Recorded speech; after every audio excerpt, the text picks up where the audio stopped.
আজকে যে বিষয়টির উপরে প্রশ্ন করা হয়েছে এই বিষয়টি অনেক বিরাট এবং গুরুত্বপূর্ণ।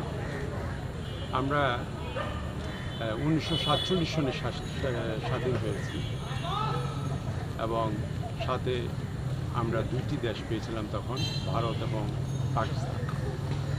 আজকে আমরা যদি দেখি যে ভারত উপমহাদেশে, পাক ভারত উপমহাদেশে যে অবস্থা, সেখান থেকে আমরা কি বলতে পারি যে আমাদের দেশটি পুরোপুরি স্বাধীন হয়েছে, আমাদের জনগণ কি স্বাধীন হয়েছে? এই প্রশ্ন যদি আমরা নিজেরা করি তাহলে উত্তর ভিন্ন ভিন্ন রকমের উত্তর আসবে, এক একজনের কাছ থেকে এক এক রকম। কিন্তু আমি যে কথাটা বলতে চাইবো আজকে, সেই কথাটা হলো, আমরা যদি জনগণ যে দেশের মালিক না, সে দেশ কখনোই আপনি বলতে পারবেন না সেই দেশ স্বাধীন। আমাদের বাংলাদেশে আজকে 1971 সনের পর থেকে এই পর্যন্ত আমরা মনে করেছিলাম যে আমাদের দেশটা পুনরায় স্বাধীন হয়েছে, আমাদের দেশের জনগণ স্বাধীন হয়েছে। কিন্তু আমরা যেটা দেখলাম সেটা হলো আমাদের ভৌগোলিক সীমারেখার পরিবর্তন হয়েছে, কিন্তু আমাদের দেশের জনগণ এখন পর্যন্ত স্বাধীনতা পায় না। যদি আমরা জনগণকে স্বাধীনতা পাই নাই এই কথার উত্তর দিতে যাই, তাহলে আমাকে এই নিম্ন বর্ণিত কথাগুলো বলতেই হবে। যেমন ধরেন, স্বাধীনতার মূল অর্থ কী? মূল অর্থ হলো আমরা যারা দেশে আছি তারা এই দেশের মালিক হোক। আমরা যত উপার্জন করব সেটা আমাদের জন্য ব্যয় করা হবে।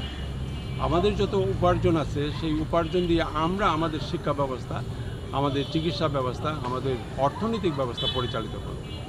কিন্তু আদৌ কি আমরা সেই পরিমাণ কাজ করতে পারতেছি না? এটা যদি আমরা দেখতে চাই তাহলে আমরা দেখি যে না, আমাদের জনগণ কিন্তু এখনও সেই যে 1947 সনে যেরকম ছিল, ব্রিটিশ আমলে যেরকম ছিল, তাদের অবস্থা কিন্তু ঠিক একই অবস্থায় আছে।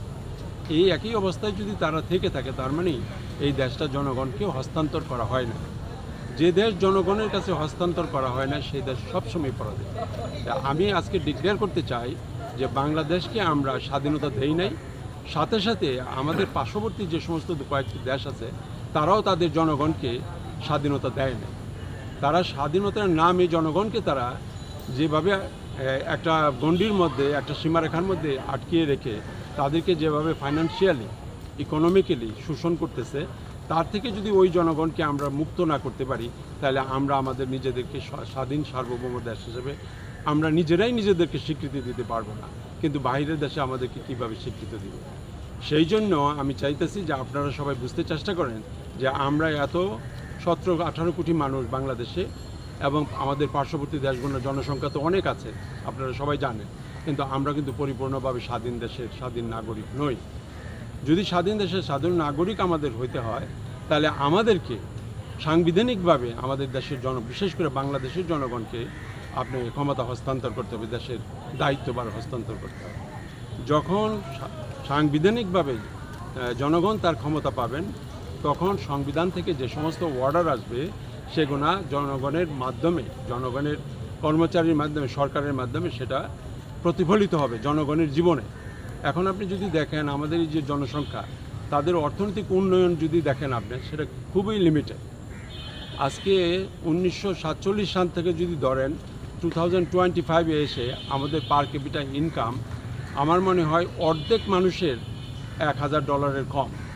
তাহলে আপনি যদি অর্ধেক মানুষের 9 কোটি মানুষের যদি $1000 কম আয় হয়ে থাকে, তাহলে এটাকে আপনি ইনকাম ধরতে পারেন না, এটাকে স্বাধীন দেশের ইনকাম বলতে পারেন না। সেই দিক থেকে বিবেচনা করে আমি বলতেছি যে আমাদের নতুন করে দেশটাকে স্বাধীন করতে হবে, এবং স্বাধীন করার পূর্ব শর্ত হলো সাংবিধানিকভাবে এই দেশকে জনগণের সার্বিক শাসনের অধীনে হস্তান্তর করতে হবে। যদি তা করা হয় তখন আমরা যারা সংসদে বসবো তখন আমরা হব জনগণের প্রতিনিধি। এখন আমরা যারা সংসদে যাই তারা কখনোই জনগণের প্রতিনিধি হিসাবে আমরা ক্ষমতায় সংসদে যাই না।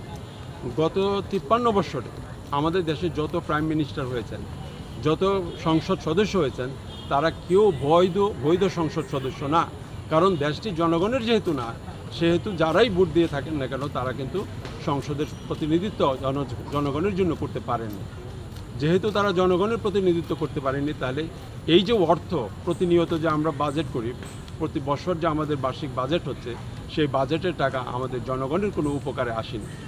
সেই জন্য আমাদেরকে সম্পূর্ণ অর্থনৈতিক ব্যবস্থা, শাসন ব্যবস্থা, বিচার ব্যবস্থা সমস্ত কিছু এবং সাংবিধানিক প্রসেসকে আমরা নতুনভাবে বিশ্লেষণ করে জনগণের হাতে ক্ষমতা হস্তান্তর করে নতুনভাবে আমাদেরকে রাষ্ট্র পরিচালনা করতে হবে। যদি আমরা সেখানে সবাই এগ্রি করি, তাহলে মনে করেন যে আমরা আবার নতুন করে জনগণকে স্বাধীনতা দিতে পারব। যে দেশের মানুষ মুক্ত না, সে দেশ কখনোই স্বাধীন না। সেই পরিস্থিতি থেকে আমরা নিজেরা উদ্ধার পেতে চাই এবং জনগণকে উদ্ধার করতে চাই। That is our motto. Thank you so